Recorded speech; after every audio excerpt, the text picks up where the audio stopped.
de ce mur, du papier peint boulot. Et tout le bas, on a comment ça s'appelle, tu sais, un sous-bassement, quoi. Alors moi, c'est Julie Benegmos et je suis metteur en scène de la compagnie Librecourt.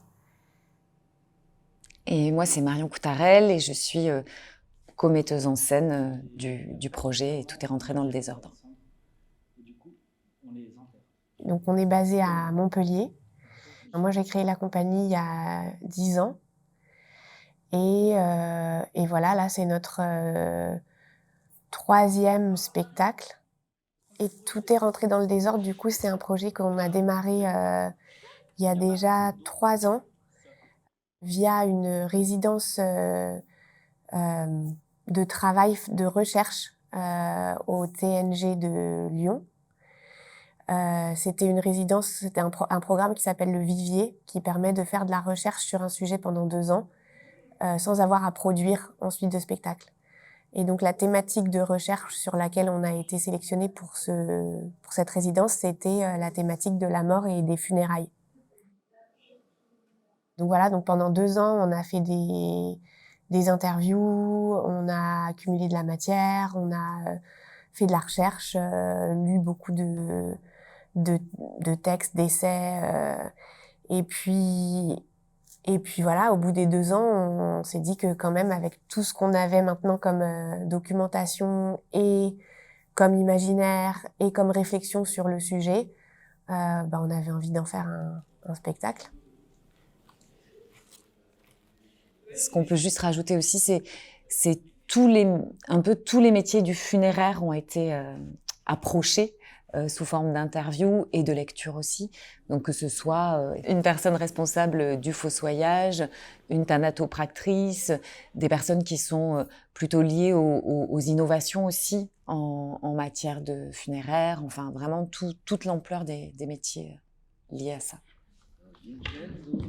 C'est quand même centré sur qu'est-ce que c'est les funérailles aujourd'hui en France, comment on les organise, pourquoi, qui les organise et qu'est-ce qu'on a envie aujourd'hui de faire différemment, pour quelles raisons et comment on se réapproprie ces cérémonies pour en faire des choses qui nous ressemblent un peu plus et puis qui sont peut-être plus proches de nous et puis aussi plus proches de nos défunts.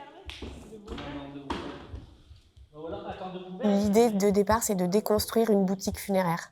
Donc c'est de faire rentrer le public dans un espace très défini, avec des codes esthétiques très formels et des choses très connues, pour tout déconstruire et venir créer des images plus poétiques, plus subliminales, voilà, qui vont ouvrir sur des imaginaires sur les funérailles qui vont être complètement autres que ce qu'on connaît en tout cas aujourd'hui, quoi. Il n'y a pas d'acteurs et d'actrices au plateau. Il y a toute l'équipe technique qui travaille avec nous pour modifier et transformer le plateau au fur et à mesure d'un dialogue qui est De nous deux. qui est dit par nous, mais sans qu'on soit vu. On les appelle des manipulateurs, manipulatrices d'images. On n'a pas encore trouvé peut-être le nom juste, mais en tout cas c'est ça. Et du coup, notre invisibilité à nous, mais notre présence, ça travaille sur ça en fait. Qu'est-ce que ça veut dire aussi être présent? Quand on perd quelqu'un, la personne n'est plus là physiquement, mais sa présence est partout. Et voilà. Donc nous, ce duo-là, en tout cas de voix invisibles, va accompagner le public dans tout le spectacle. Et ce qu'on se dit aussi, c'est que c'est pas facile de parler de la mort et en même temps, tout le monde a des choses à partager. En fait, au départ, on voulait que ces voix soient entendues et qu'on dialogue aussi avec elles. Et puis finalement, on s'est dit, en fait, on va intégrer ce savoir comme si c'était une autre expérience et on va la relater. Donc parfois, on ne sera pas d'accord. Parfois, on aura des avis différents.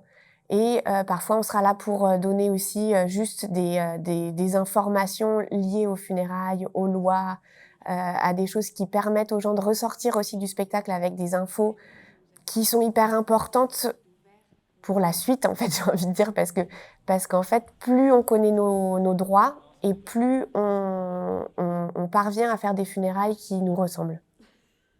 Là, c'est notre première résidence, on est là pour 2 semaines. Et donc, on commence à travailler vraiment sur... c'est la première résidence au plateau pour le projet. Donc là, on teste vraiment toutes les images qu'on avait en tête pour pouvoir essayer de définir au mieux ensuite la scénographie.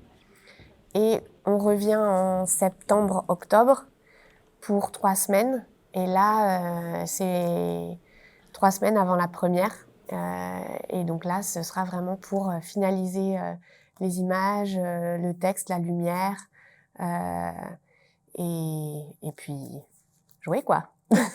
Après, c'est une grande chance d'être là parce que dans cette première phase d'exploration, d'images, de création de la boutique, on a le soutien de beaucoup de l'équipe technique d'ici. Et ça, c'est une grande chance parce que ça veut dire qu'on a une idée et on peut tout de suite voir sa conception et lui donner corps. Donc ça, c'est vraiment génial d'être là dans cette toute première phase de création. Après, on a d'autres résidences à Montpellier, voilà, jusqu'à septembre, où là, c'est la dernière ligne droite ici.